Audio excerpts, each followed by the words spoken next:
Chuyện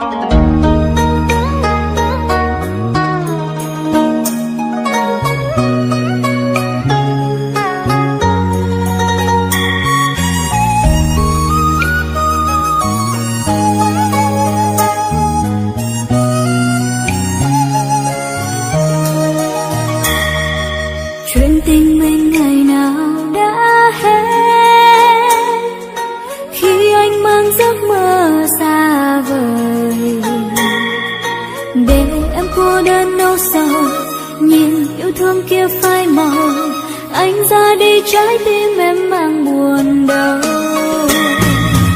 Những lỗi lầm thuộc về quá khứ, anh xin em hãy quên đi người, để cho anh được quay lại, được yêu em bao tháng ngày, tay trong tay với nhau trên đoạn đường dài. Được yêu em là điều may mắn của anh xin em hãy cho anh cơ hội sửa sai. Dù rất muốn yêu anh thêm lần thứ hai, nhưng cảm giác con tim thật sự lo sợ. Hãy tin anh thêm một lần này nữa thôi, anh hứa sẽ yêu em không hề đổi thay.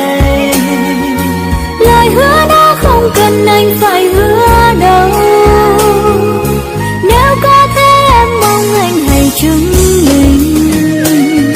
Vì yêu nên hôm nay anh đã biết lỗi.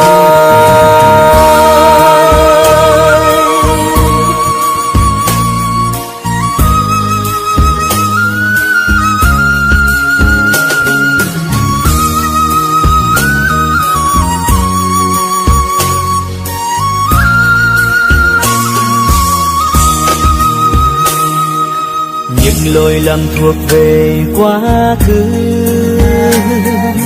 anh xin em hãy quên đi người, để cho anh được quay lại, được yêu em bao tháng ngày, tay trong tay với nhau trên đoạn đường dài. Được yêu em là điều may mắn của anh xin em hãy cho anh cơ hội sửa sai. Dù rất muốn yêu anh thêm lần thứ hai, nhưng cảm giác con tim thật sự lo sợ. Hãy tin anh thêm một lần này nữa thôi, anh hứa sẽ yêu em không hề đổi thay.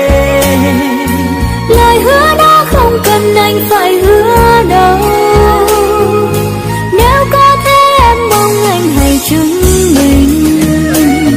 Vì yêu nên hôm nay anh đã biết lỗi, được yêu em là điều may mắn của anh xin em hãy cho anh cơ hội sửa sai. Dù rất muốn yêu anh thêm lần thứ hai, nhưng cảm giác con tim thật sự lo sợ.